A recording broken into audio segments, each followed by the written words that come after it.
नमस्कार, मी पंजाब 25च्या दरम्यान म्हणजे धाराशिव लातूर जिल्ह्याकडे, त्याच्यानंतर परभणी जिल्ह्याकडे, त्याच्यानंतर नांदेड जिल्ह्याकडे या भागाकडे एक पाऊस असणार आहे. बीड जिल्ह्याकडे थोडाफार असणार आहे.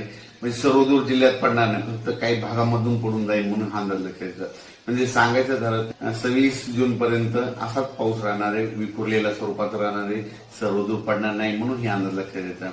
राज्यामध्ये आता ही जी वारं चालू आहे ते काही ठिकाणी 25 जूनला बंद होईल, काही ठिकाणी 26 जूनला बंद होईल आणि हे वारं बंद झाल्याच्या नंतर परत चांगलं पावसाचं वातावरण तयार होणार आहे.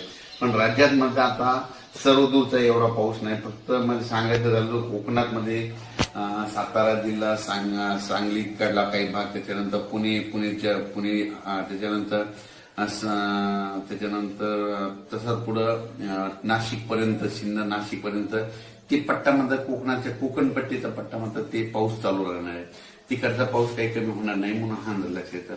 आणि राज्यात मात्र उर्वरित भागामध्ये मात्र 23 मध्ये हे विदर्भाच्या इकडल्या पट्ट्यातच पाऊस पडणार. परत एकदा सांगतो, म्हणजे जळगाव जिल्हा, संभाजीनगर, त्याच्यानंतर जालना, बुलढाणा, त्याच्यानंतर अकोला, अमरावती, वाशिम, हिंगोली, त्याच्यानंतर यवतमाळ, अकोला आणि हे नांदेड, असा ह्या पट्ट्यामध्ये असा पाऊस पडणार. आणि परभणी जिल्ह्यात देखील थोडाफार प्रमाणात पडणार आहे.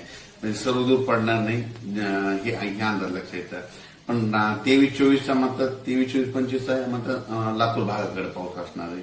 23-24-25 लातूर जिल्हा, त्याच्यानंतर धाराशिव, त्याच्यानंतर नांदेड, परभणी, बीड ह्या भागामध्ये 23-24च्या दरम्यान पाऊस असणार आहे. सर्वदूर असा काही पाऊस नाही, फक्त जिल्ह्यामध्ये कुठेतरी अर्ध्या भागामध्ये येऊन जाईल म्हणून हा अंदाज लक्षात येतात. अचानक वातावरणात बदल झाला तर लगेच शेतकऱ्याला एक उद्या मेसेज दिला जाईल. धन्यवाद.